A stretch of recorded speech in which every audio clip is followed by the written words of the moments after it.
Two days of rain, 20 days of sunshine. Coming across the Pacific at this time of year, that's what I call lucking out, and then winning it even better. And I thought they were going to beat us, quite frankly. Coming out of the wind hole yesterday, I couldn't see how I could climb 15 miles back from it. We then took a slightly deeper route looking for the wind, managed to get that mileage back, and another 15 miles on them, and came in first under the bridge.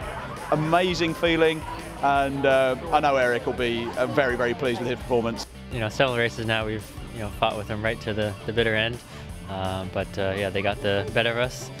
We got them the last one, they got us before that, so yeah, it kind of goes back and forth, and yeah, it was their turn. But we tried as hard as we could. I think we just got a little tired. It was a long race, and that the last day we were just feeling a little worn out.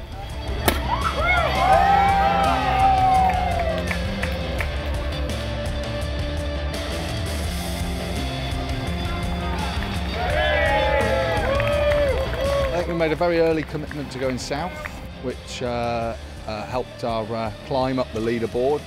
It's the first time we've ever come out of stealth mode better off than when we went in, and then when we were making that push south, the guys worked really hard, the crew worked really hard to keep the boat going with a kite up in some really, really exciting heavy weather. So yeah, testament to the guys for keeping the boat going like that.